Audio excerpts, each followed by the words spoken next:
Are the big three lifts good for hypertrophy? I had a client ask me this today, referring to the squat, the bench, and the deadlift, and are they useful for putting on muscle?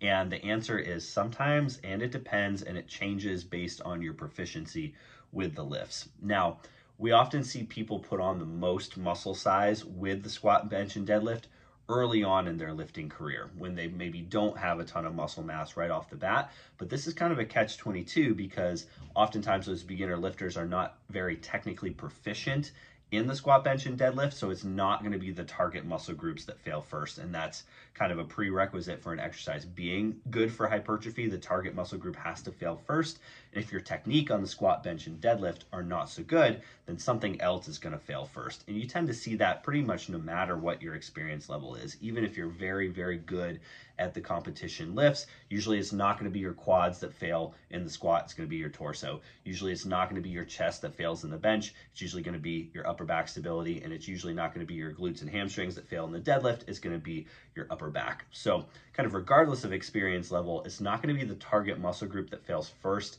in the squat, bench, and deadlift, but it doesn't mean that those aren't useful for putting on muscle mass.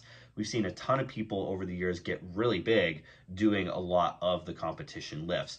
But here's the thing, as you get more experienced, I think that you need to rely on other exercises to continue to drive the hypertrophy stimulus, because most of the time you're going to be doing squat, bench, and deadlift in the 1 to 5 rep range, which is more neurologically driven. You're relying on the communication between your brain, your spinal cord, and your muscles to do a lot of the work, and it's not going to be kind of tapping into that stimulus that's going to drive more muscle growth with those higher rep ranges closer to muscular failure. So you can certainly still add some muscle by doing squat, bench, and deadlift, but you're usually not going to be doing them in the rep range that's necessary to build a lot of muscle. And I think the more advanced you get and the more muscle tissue you carry, the more other exercises you need to do, the more bodybuilding style stuff you need to do where the target muscle group can actually fail. So instead of just squats, you need to be doing some sort of lunges, you need to be doing some sort of leg press, something like that. On the bench, things like dumbbell bench, flies, all kinds of upper back work.